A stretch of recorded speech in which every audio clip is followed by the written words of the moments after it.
So as a project manager, I'm very organised. I wouldn't survive if I wasn't.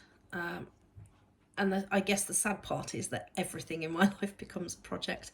Every relationship, every situation, everything is a project.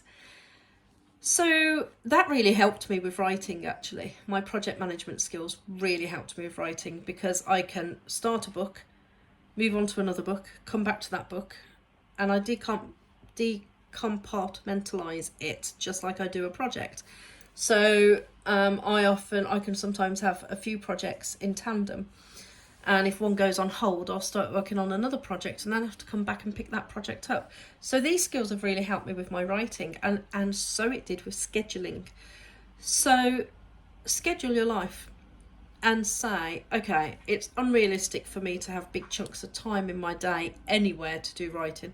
Fine, 20 minutes every day somewhere, at night, in the morning, at lunch. Find 20 minutes.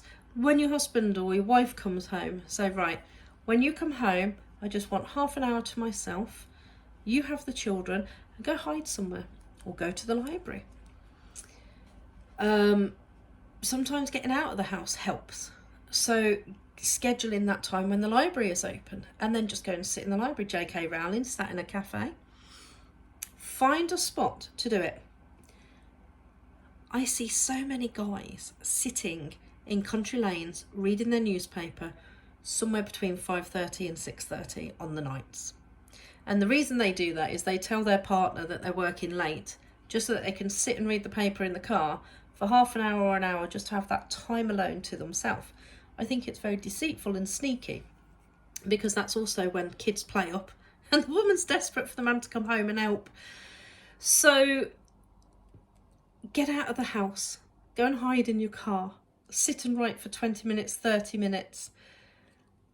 Find and schedule that space. And if you really can't do it in the week, or 20 or 30 minutes is hard for you because just as you get into it, your time is up, do weekends and say, okay, I'm going to have half a day or 3 hours or 2 hours, and schedule it in twice a day. I can do 2 hours early on a Saturday and 2 hours later on the evening, and then I've got the kids all day, and do that. Or what I did was I part scheduled it in that I would do this whenever they fell asleep.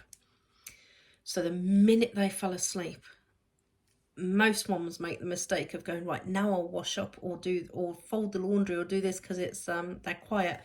I wouldn't. I'd be like, now I write.